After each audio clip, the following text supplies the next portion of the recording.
I will work day in and day out. Wake up and smell the coffee. We want to return to the European Union.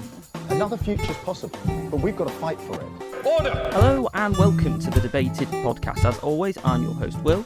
And in this episode, I'm delighted to be once again joined by Lauren Davison, the Young Fabians Women's and Equalities Officer, and also a recent candidate for the Labour Party in Stoke-on-Trent in the recent local elections. Welcome back to the podcast, Lauren. Hi, thanks for having me again. It's great to be back. It's great to have you back on. And the first question that I'd like to ask is, what made you want to stand as a Labour candidate in Stoke in these recent set of local elections? Well, firstly, I think for me, representation is really important. I haven't seen many young working class people. I say young, I'm 27, I'm holding on to that with the skin on my teeth. But I hadn't seen many people sort of from my demographic putting themselves forward. Not just in Stoke, but anywhere really, unless you go somewhere like London. So I kind of just wanted to, I suppose, allow other people to say, look, it is okay to stand for public office. Growing up, I was kind of always given the impression that it wasn't for people like me because I was from a council estate, but actually it is. And we need more people from different backgrounds, because often I think local government is very sort of white, retiree, quite a middle class thing, because you don't get paid a whole lot to do it. So it's good to get different people involved. But also I think I wanted to do my bit because even though where I stood was quite a safe Tory seat, I think in fact it was the safest Tory seat in Stoke.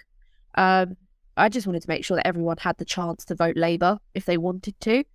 And that is something that Stoke Labour were great at doing. We were the only party in the city to stand in every seat. So when you're out on the doorstep, what were the main concerns that voters were expressing to you and expressing to the other candidates on the doorstep? So from what I sort of gathered, cost of living was the most common thing to come up on a national level, because it sort of affects everyone in some way, regardless of your wealth. So if you're living in a privately rented house, living below the breadline, you're going to worry about how you feed your family.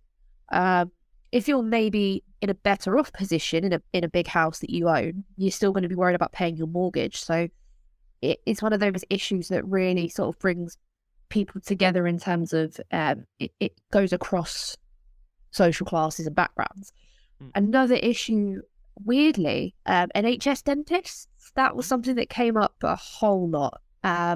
Just the idea that no one's accepting patients in the NHS, and you have to go private to get anything done, which is really obviously not ideal. And then I'd say on a sort of local level, because although there was a massive emphasis on Stoke with the national issues at play, because obviously it was a big seat for Starmer, it was a big council for him to win back, the local was really, really important. So we had a Tory-led administration for the last 8 years, and they like to talk about how they stand up to their own party in Westminster for the betterment of Stoke, but it's not the case. So they were failing to get the basics right whilst just waving through cut after cut. So I think they cut something like £6.5 million at the last budget. And yet, our streets were crumbling, potholes were awful, there's no functioning bus network, all of the basics and fundamentals you expect from a local authority to be doing, they just weren't. Except for the couple of weeks before polling day when suddenly the roads started getting fixed and, you started seeing some changes. So they were doing that and then spending 30 million quid on car parks in the city centre. And, the problem is, infrastructure is important, but what good are car parks if the high streets are just boarded up and the potholes on the roads stop you getting to said car park? What's the point? And that is pretty much what all of us heard every sort of canvassing session we did. It was, oh, that bloody car park. That's literally all we heard. So that really, really cut through. And I think it's testament to our leadership in the city that they were able to capitalise on that. So how do you feel that the election campaigns, not just Labour's, but also the Conservatives and the other party standing, were run? Did you feel at any point like it was a bitter campaign, or do you think it seemed to be well-natured from your opponents during the election? I mean, to be honest with you, I didn't see So I know we did quite a lot on social media, quite a strong digital campaign. I didn't actually see an equivalent of that from any other party. I didn't really see the Conservatives put in adverts anywhere, which struck me as quite unusual because I know in the past they have, and I've received them.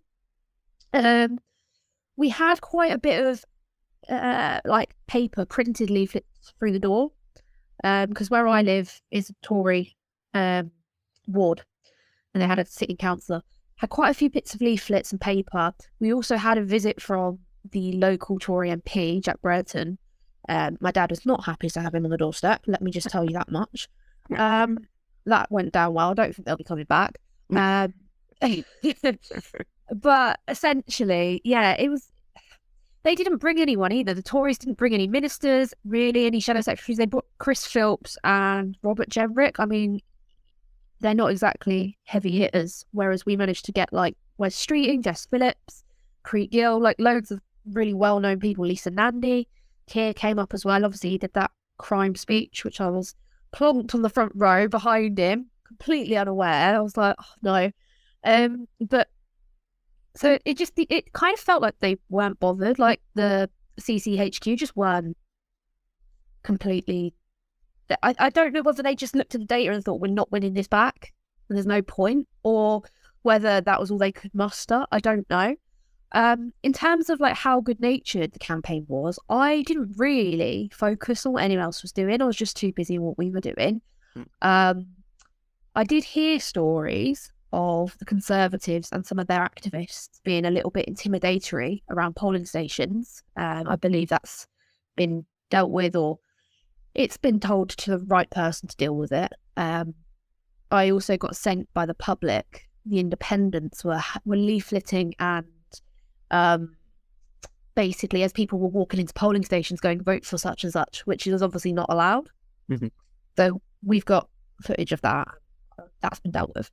On a personal level, I've been out leafleting and stuff, and there'd be some Conservative councillors who would just keep driving past me constantly, and then like I felt like they were following me up the road at one point. I might have just been imagining that, but yeah, that's pretty much all that we experienced, really.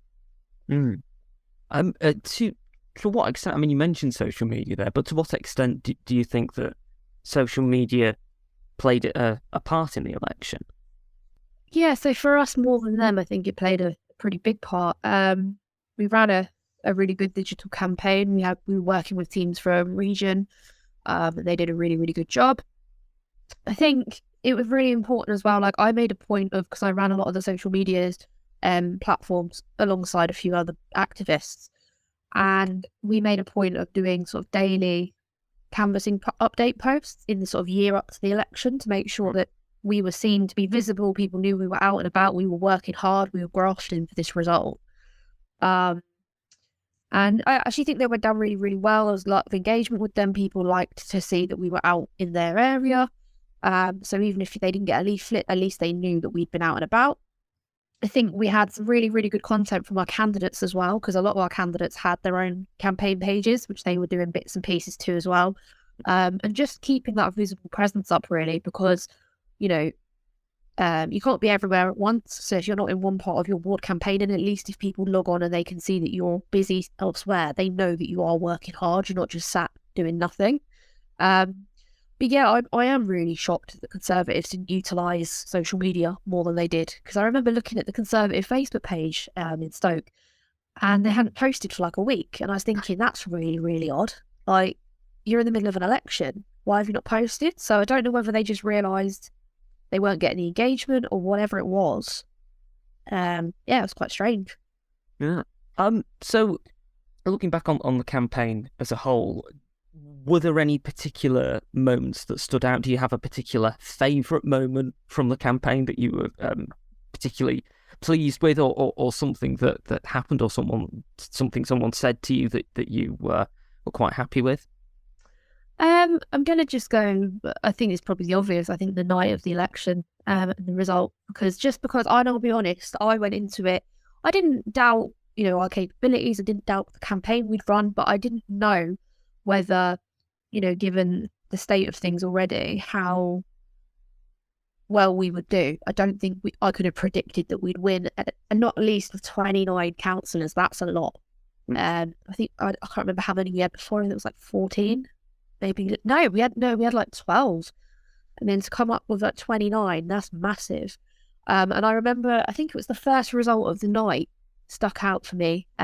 One of our councillors, Gurmeet, in Braidley and Chelheath, he got a majority that was like ridiculous. He got like 79% of the vote, and that was the first result of the night. But obviously at that point, we weren't sure whether that was a sign of things to come, or whether it was just, because he's really popular locally, he's just done really well for himself. So there was that sort of moment of like, okay, well, let's be cautiously optimistic.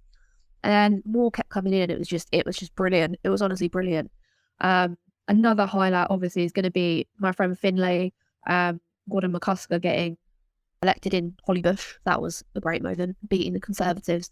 It was just a lovely night. It was just really nice to be able to celebrate with everybody and just watch everyone's hard work sort of bear fruits, really.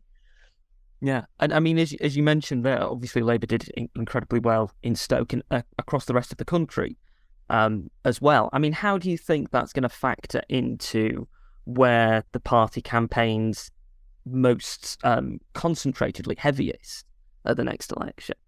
Well, I do think it shows, actually. We made gains in places like Medway, Swindon, places that were already on our sort of radar anyway as a party that we needed to win back. We also did make gains in places like Devon. So I've got a friend called Ben Cooper, who's now councillor. He won in Dartmouth, which is, formerly quite a Tory area in Devon. So I think it goes to show us that nowhere is off limits for us. We shouldn't just be thinking, the Lib Dems have been the natural opposition in Devon forever. Let's not bother. Like, we should be campaigning everywhere, and we can. Like, everyone deserves to hear Labour's offering. I firmly believe we are the best party to govern this country forward after the Tories mess. So at the end of the day, I think it just goes to show us that, yes, we might have certain areas that we desperately need to win back, like Stoke, the Red Wall, places like the Black Country. Because actually we've done really well in Staffordshire as well, which is quite a Tory area. We've won back councils in Staffordshire, which is a step in the right direction. But I think, I don't think we can look at it as such simplistic terms anymore, such as the Red Wall versus everywhere else. Like, obviously places like Medway and Kent and things like that. You wouldn't naturally put that as one of our target areas, but we've shown we can do it. So we might as well campaign everywhere. Absolutely. Turning to the next general election, what do you think should be the Labour Party's main areas of policy focus? So if I'm putting my non-criminologist hat on, I'll go for cost of living and sorting out the cost of living crisis, the climate crisis, so dealing with like renewables and sorting out things like insulation. I think we've done some good stuff. Ed Miliband's been working really hard on that. The Clean Air Act is something that's coming up as well, which is really, really good. And I know a good few people that have been working on that. Adam, who's now the PPC from Newcastle under Lyme, he's been helping write that. I think that I'd say cost of living, energy crisis, and climate crisis, and also things like, I guess, the justice system. I think that you don't need to be a criminologist to realise that that's in quite a dire state. I'm really appalled at some of the stuff. I know we're going to touch on it later, but what the Met Police have been doing recently, I think there needs to be some real conversations about policing reform in this country, because it's just absolutely a nightmare. Especially seeing those 2 dogs get killed very recently. That really shows how much I think they're overstepping their remit. And of course you mentioned the Met Police, and we had the coronation recently, and the Met's arrest of protesters and the legislation which allowed that to happen has come under fierce criticism. How dangerous do you think that this legislation is to the right to protest? And what would you like a future Labour government to do about it? Well, I think it goes to show when you've got Conservative MPs like David Davis basically saying, look, this legislation or preventing protest even peacefully is just wrong. It's just simply not okay in a democratic nation. And we are better than that, or we should be better than that.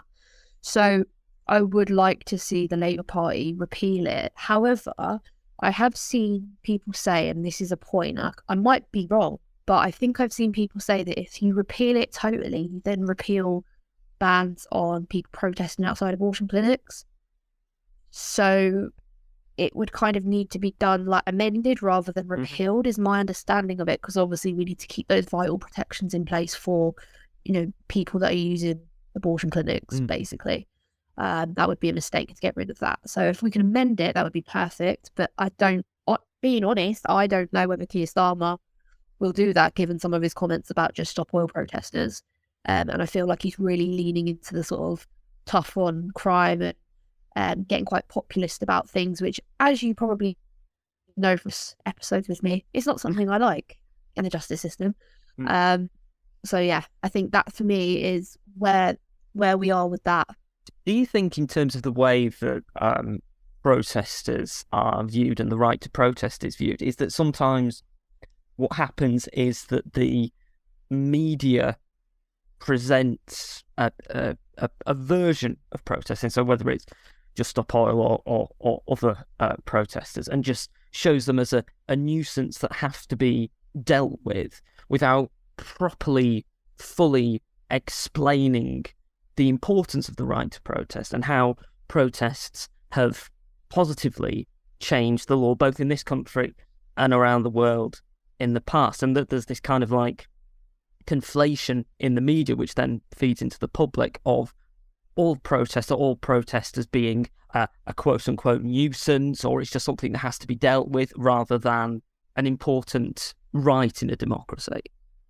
Yeah, I definitely think so. But I think the main motivation behind that, rather than, journalists having a deep-seated hatred of protesters, it's more to do with the fact that they know that selling papers is predicated on tapping into the emotions of the public. So the anxieties, the fears, the angers of the public. It's going to annoy people if you're seeing, the whole thing last year, I believe it was, when someone threw a can of soup over a painting.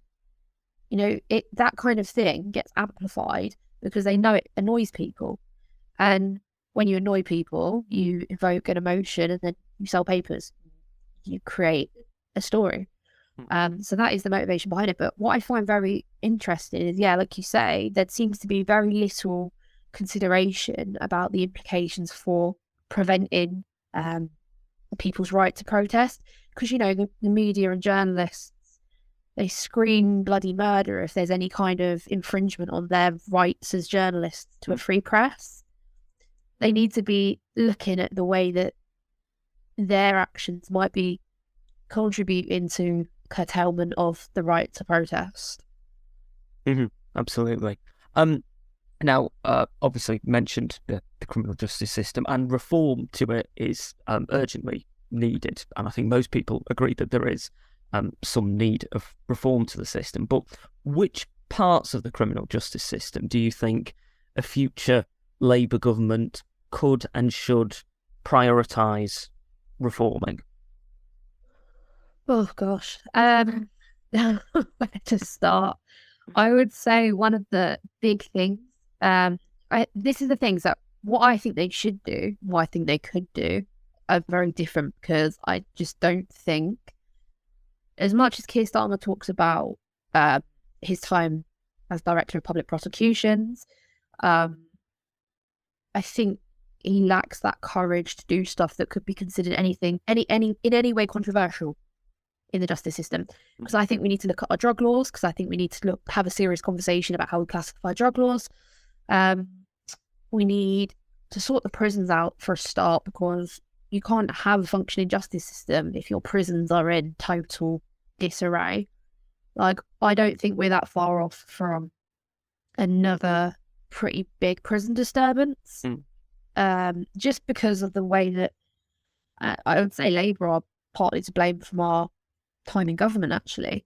But I would say that the way our prisons are overcrowded, they're really awful conditions, and this tendency that politicians have got at the minute to say we need more prison places, so they're just going to lock loads more people up. And I think if we can correct this tendency to go completely populist when it comes to the prisons and justice system, I think we'll be okay. But I don't have a lot of faith at the moment we won't do that, because some of the things I was seeing coming out of the Labour Party, things like naming and shaming drug users in local papers, really scares me. Yeah. So, I think we need to have a serious conversation about things like drugs, prisons, and some of the more uncomfortable topics that maybe moderate politicians are scared of alienating the electorate over. I think you're just going to need to do it, because if you don't, it's just going to get worse and worse.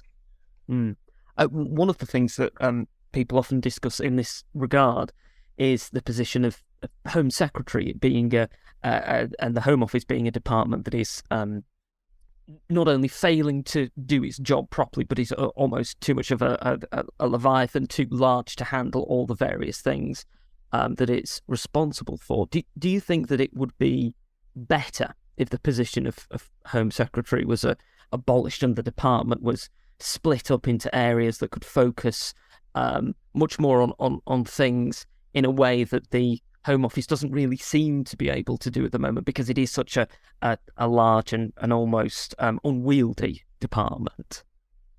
I mean, before we talk about abolishing and splitting the department and its inability to function because of that, I think we need to talk about its inability to function because of Suella Braverman, who is actually not fit to be anywhere near public office. Like some of the things she says and some of the things she clearly believes in just run antithetical to what should be a good public servant.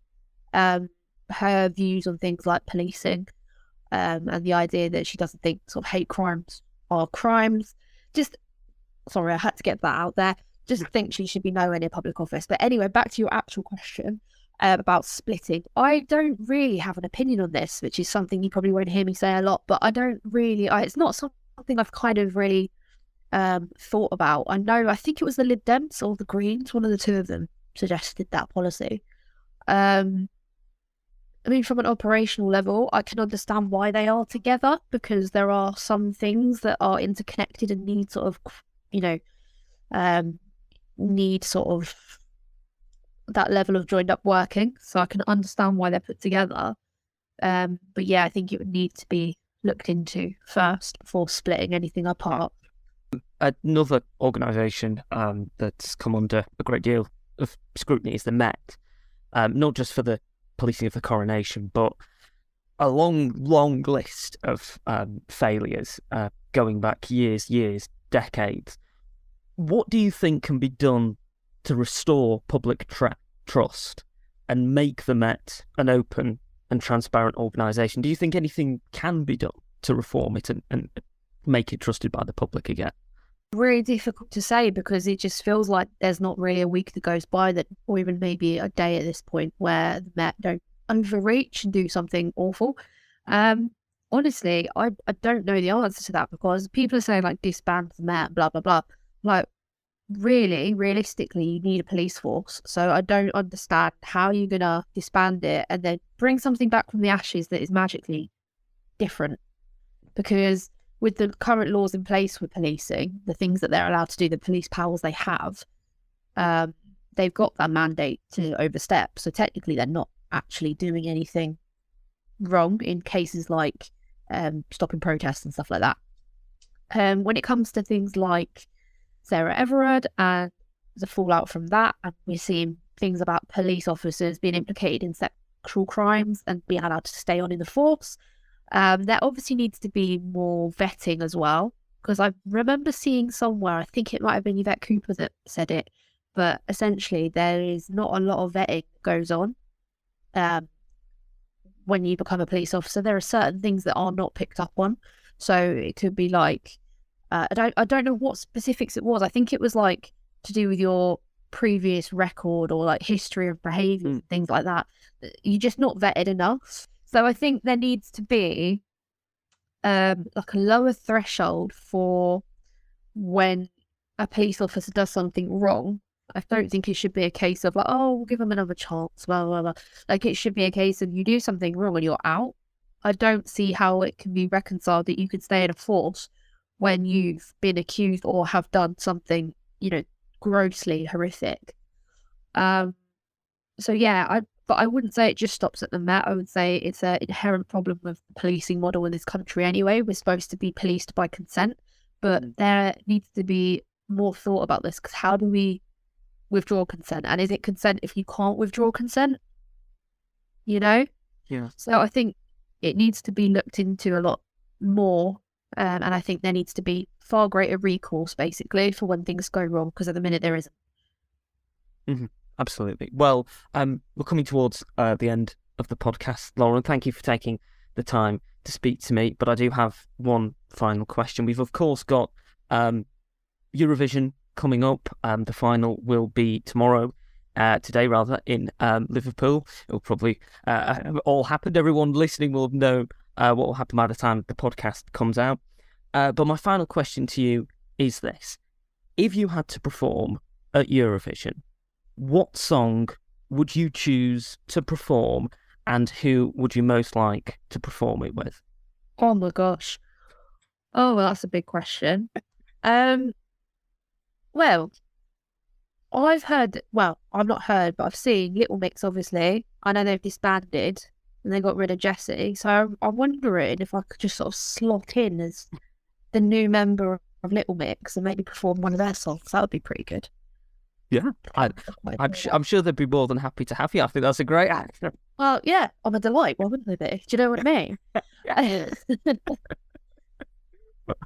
Well, thank you very much again for coming on the podcast, Lauren. If people want to find out more about you, the kind of things that you're getting up to, where should they go to find out more about you? So I'm very active in the Young Fabians at the moment and Open Labour. You can find those on Twitter, and my personal Twitter is LaurenD2212.